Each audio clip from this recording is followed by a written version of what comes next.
Is solar worth it? Stay tuned because in this video, I'm going to tell you exactly how much power our panels have made over the last 1.5 years and how that compares to our installer's prediction. We'll also look at the install process and everything it took to get it up and running. Our installer predicted that we would make 12.5 megawatt hours over the course of a year.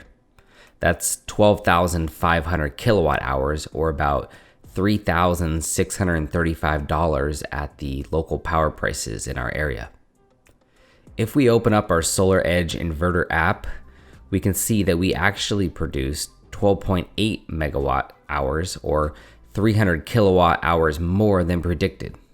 That's about $87 more. In 2021, we've only had 5 months of records, but if I take the additional data at the end of 2020 and add it for the rest of this year, we are on track to produce 13.21 megawatt hours. So you can see that we are easily meeting the installer's 12.5 prediction. We've even had bad firestorms in Ash in August of 2020 that covered our panels for over a month, and we've still had good power results. It's been a year and a half and I've still never cleaned the panels. They're too high up on a second story roof to wash down. And by the way, this is something you should think about. Our roof is just too high and too dangerous to get up to, and it would cost about $100 to $200 to hire someone to clean the panels. And at that price point, I don't think you're gonna make your money back producing more energy with cleaner panels. So I'm just gonna leave them the way they are and let the rain take care of it. But I don't know, you guys tell me, anyone else know more about this topic? Okay, let's talk installation. When we were shopping around, Tesla was extremely delayed in getting back to me. I would leave a voicemail with their sales team and it would take about a week to get a response. This was in the fall of 2020 and we had a deadline to get installed by the end of the year to reach the 2020 federal tax rebate of 26%. If we didn't install it by then, it would drop to 22% and we'd lose about $1,000. So we're very motivated to get it installed by the end of 2020. So although I was originally leaning towards Tesla, their slow communication made an easy decision for us. This may have changed, but that was our experience in the fall of 2020. And Tesla's price point was right in line with all the other installers in our area. The company we ended up choosing is called West Coast Solar. They were very responsive and professional, and this is not sponsored. We paid full price. They offered us a 25-year bumper-to-bumper warranty, which covers all of our equipment, the labor to fix anything, and a performance guarantee. If we don't make as much power as they predicted, then they would reimburse us. They also gave us a 10-year roof penetration warranty for any area of the roof that they had to penetrate during the install.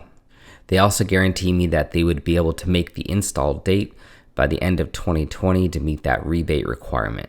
Once signing, the real work begins.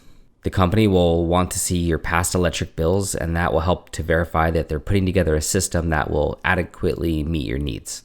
Then they will likely send someone over to walk your roof line and mark out any obstructions where they won't be able to install. Every city's different, but there are setback codes on how close you can mount your panels to the edges and valleys of the roof or chimneys. Next, they're going to lay out on paper where each panel should go and likely submit these plans to your city. Once that's complete, they'll schedule an install date, and it took 2 guys a day and a half to install our 23 panels and wire up the inverter. They were very fast, professional, and efficient.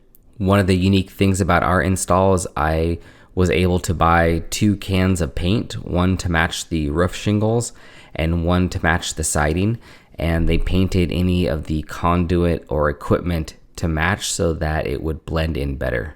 If you look around your neighborhood, you can see the Tesla systems. They stick out because they have a different molding around the edges, which do look nice.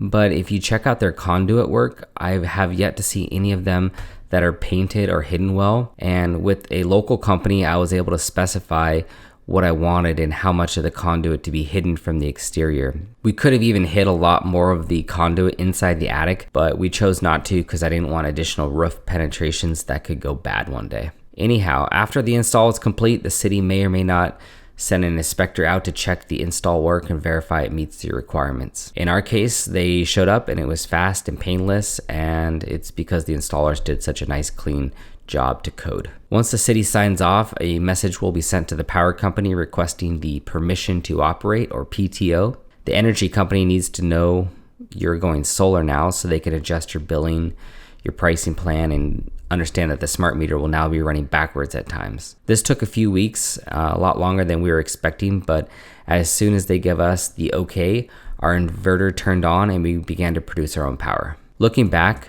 are we happy we went solar? Absolutely. The LG panels and the Solar Edge inverter have been rock solid, and we're making almost all the power we use throughout the year. If you think about it, your computers, the TVs, the air conditioning, the battery charging, all of that is being powered by the sun essentially. And we're making over $3,600 of power a year for ourselves, and once we break even in 4 to 5 years, we'll be saving between $2,700 to $4,000 a year, depending on where the electrical prices are at that time. But they've only gone up significantly over the past 15 years. I hope sharing my experience with solar energy can help some of you out. Don't forget to watch part 1 and 2 videos if you haven't done so already. And if you have any questions, feel free to ask them below. Please give us a like and a subscribe before you leave, and we'll see you in the next video.